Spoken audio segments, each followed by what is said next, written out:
We take a ride in the new Hyundai Sonata, get up close and personal with the 2015 Ford Edge, check in on June car sales, and try to digest the latest massive GM recall. It's the week in reverse here at the Car Connection. This week starts with a first drive in the 2015 Hyundai Sonata. Built in Alabama, the Sonata has become one of Hyundai's core cars, so this time it's been restyled with a look you might call more conservative, a little less daring than before. Still driven by a lineup of 4-cylinder engines, the Sonata is much quieter and much more composed this time around.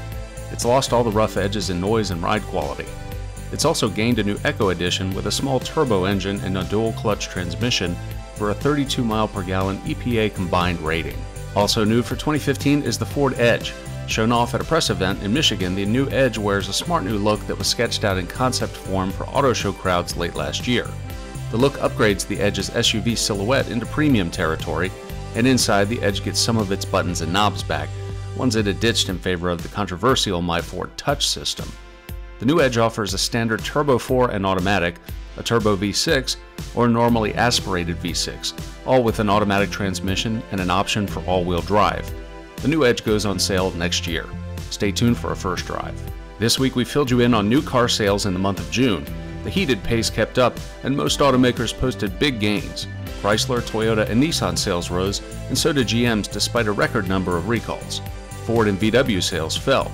Despite the onset of summer, analysts are expecting the sales streak to continue, with 2014 possibly ending somewhere near 17 million vehicles sold. GM announced more recalls this week, of course.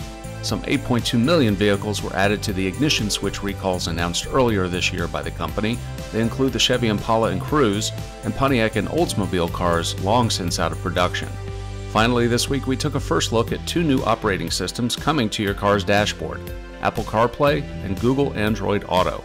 Google's interface will let drivers plug in an Android-powered smartphone to the dash, then pair the device with Android Auto via Bluetooth. Once that's done, the car's center stack essentially becomes a second screen for the phone. Apple's CarPlay, meanwhile, got closer to production as Hyundai demonstrated it in the new Sonata. Hyundai is one of a slew of companies, including Ford, GM, Honda, and Toyota, that will connect Apple users to their cars through CarPlay.